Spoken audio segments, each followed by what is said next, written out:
Fino al 1923 mio padre, assieme a 4-5 amici giovani, ragazzi di 20 anni, perché mio padre è del 1990, 1899, no, 1900. Ecco, hanno creato questo laboratorio, e uno faceva l'incisore, uno era in ufficio, uno faceva il decoratore, mio padre argentava, e insomma ognuno faceva un suo lavoro e hanno creato questo laboratorio che un po' alla volta è diventato un laboratorio importante perché qui sono venuti molti artisti a fare i disegni che dopo sono stati applicati al vetro, insomma, tra i quali Balsamo Stella, che ha avuto l'intuizione di portare Franz Pelzel qui in Italia, che Franz Pelzel era un ragazzotto, diciottenne, e l'ha portato qui in Italia e credeva di fare, ma siccome i laboratori non si creano così, dopo 6 mesi non aveva neanche i soldi da dare a Franz Pelzer. Allora ha chiesto a mio padre, che lui conosceva, cosa dici, signor? Vuoi mettere questo ragazzo a incidere? Sì. E abbiamo incominciato a mettere, perché prima c'era già un altro incisore che faceva, però Franz Pelzer, secondo me, non perché è venuto qui, è stato il più grande incisore al mondo. Però lui non creava, lui solo esecutore, cioè faceva i disegni che facevano gli altri, non creava lui cose nuove. Però c'era Vittorio Zecchin, che era amico di mio padre, e quindi Vittorio Zecchin ha fatto un mosaico, vetrate, tessitura, disegni, ha fatto di tutto.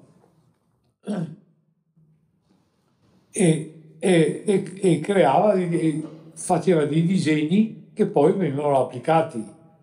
Qui infatti abbiamo ancora delle cose con le incisioni e le decorazioni di Vittorio Zecchin e anche di Balsamo Stella, che ha fatto delle cose, dopo con calma andiamo a vedere la vetrina con tutte le cose che ci sono rimaste vecchie, perché le copie le facciamo anche oggi, però noi diciamo che sono copie, non le vendiamo come cose autentiche, che volendo potremo farlo perché nessuno sa dire se è vecchio, è nuovo, solo rompendo il vetro si può vedere se è dell'800 o del 900, capito? Ecco, tutte queste cose qua. E io sono entrato qui, ancora fin da ragazzino, con mio padre che mi diceva devi imparare a incidere, è bene far così, è bene far colà, e tutte queste robe qua sono, come diciamo, sono entrate dentro a me fin da ragazzino, perché ho sempre visto, ho rubato con l'occhio. Franz Pelzel mi ha insegnato la tecnica dell'incisione, ma tutte le altre cose le ho, diciamo, rubate con l'occhio, vedendo quello che stava facendo lui e io cercavo di fare uguale a lui. Naturalmente non sono riuscito, perché come lui, per me, nessuno al mondo è riuscito a fare queste cose. E dopo, fin da ragazzino, appunto, dopo sono andato all'istituto d'arte, sono diventato maestro d'arte e disegnatore. Quando sono venuto qui ho tutti i disegni, li ho portati su carta e che dopo venivano bucati e fatti, però non li ho creati io, sempre su cose vecchie, su copie del Settecento o su cose nuove fatte dai vari, per esempio, che adesso non mi ricordo, in questo momento non mi viene il nome, comunque eh, dei maestri disegnatori che facevano i disegni e io dal disegno del maestro lo riportavo sull'incisione, sugli specchi, e sono venute fuori tutte queste cose. Però il 90% per esempio delle specchiere sono copie del 700, che sono qui appunto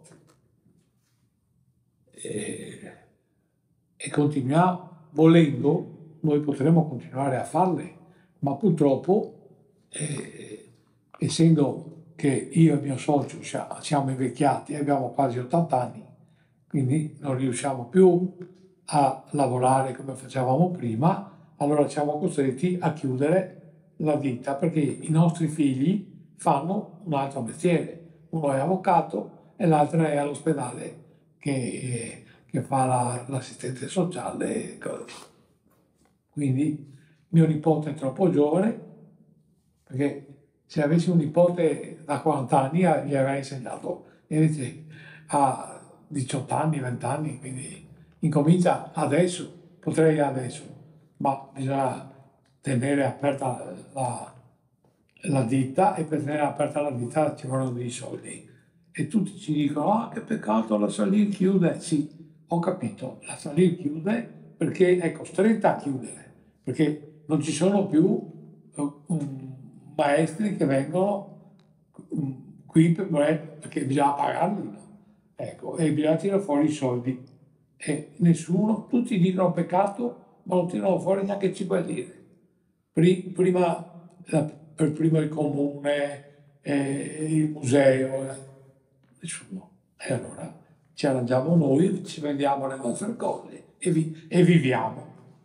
Noi dobbiamo chiudere però gli oggetti che sono qui, possiamo venderli tutti perché li abbiamo fatti noi. Non possiamo fare cose, se uno viene qui e ci dice 12 di questi bicchieri, basta, no, non posso più farmi fare, perché tutta questa roba qua che abbiamo qua possiamo venderla e possiamo fatturarla. Abbiamo fatto tutto un elenco di tutto quello che abbiamo, numerata roba, e possiamo vendere quello che abbiamo già fatto, non cose nuove. Ecco, questo è. E possiamo anche incidere, ma sui vetri che abbiamo già in casa.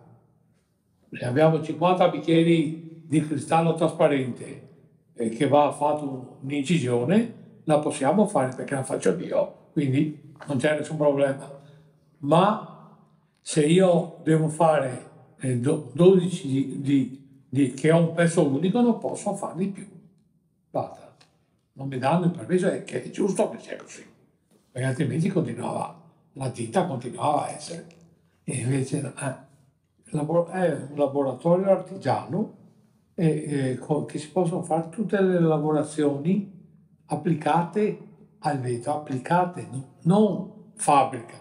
Quindi qui non c'è il forno che fa il bicchiere, la caraffa, il vaso, il flacone. Qui noi compriamo dalle varie fabbriche, abbiamo sempre seguito i maestri dove andavano, perché i maestri non rimangono sempre nella stessa fabbrica, vanno anche loro dove danno più soldi.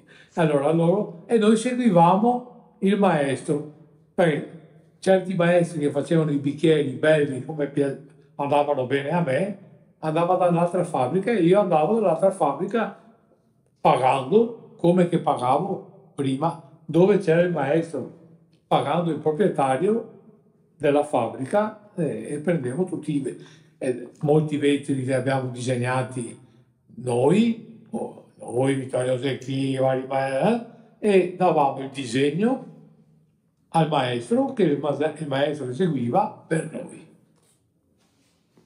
Ecco, per insegnare come piacerebbe a me. Bisogna andare lì, insegnare, no 2 ore alla settimana, tutta la settimana e uno impara dalle prime cose, le prime palline incise, taglietti, e dopo impara. Quelli che vogliono imparare subito non esiste. perché non si riesce a imparare, oppure si fanno ma cose brutte. A me non va bene. Le cose belle vengono fatte con l'esperienza, continuando a fare, cioè lavorando, venire, soprattutto venire da giovani in un laboratorio e imparare senza pretendere di essere già il maestro che fa, bisogna imparare come abbiamo fatto noi. Io e il mio socio abbiamo imparato da Franz Pelzer, però 8 ore al giorno e anche il sabato si lavorava una volta, adesso tutta festa, ma una volta si lavorava 8 ore al giorno, qualche volta 9, e sempre seduti là, e si imparava a fare, si incominciava con le palline e con le fogliette, con i tagli, lavoravamo per esempio per la ditta Nasone Moretti, facevamo migliaia, ma non dico per scherzo, migliaia di bicchieri con un'incisione, sempre 50, 50, 50, 50, 50 di questi, dopo 50, 50 con l'altra incisione, ma sempre le stesse cose, quindi abbiamo imparato benissimo a fare queste cose e loro le devono avere ancora, penso, qualcheduno di questi bicchieri. Ecco, e per insegnare ai giovani, cioè, adesso non puoi neanche, perché devi pagarlo, perché se tu hai diventa operaio e devi pagarlo. Io pago uno per insegnare delle mie cose. Cioè, insomma, lui mi deve... Sì, per quello dico che sia il museo, il comune, non si interessa di queste cose. Dovrebbero sì, mandare, adesso ormai è tardi, ma dovevano mandare gli studenti a imparare pagando la ditta, non pretendendo che pagassi io, altrimenti andavo in prigione. Insomma, sì, cose Sì, vecchie, cose che sono moderne, è moderne. sempre stato. Sempre. Sì, anche noi qui abbiamo sempre fatto le copie delle cose autentiche e anche delle cose moderne, anche delle specchiere. Licata era il maestro che prima dicevo, che ha lavorato qui, ha fatto molte cose, perché era un po' nostro amico, veniva qui, andavamo a mangiare assieme, lui, quando veniva a Murano, lui aveva tutti i suoi disegnetti, le sue cose, e noi abbiamo fatto delle specchiere, abbiamo fatto anche una mostra al Palazzo Ducale con tutti gli specchi di Licata. No, lui insegnava a Parigi, però quando lavorava sul vetro, lavorava qui a Milano. Sempre ci vuole qualcuno che si interessa a...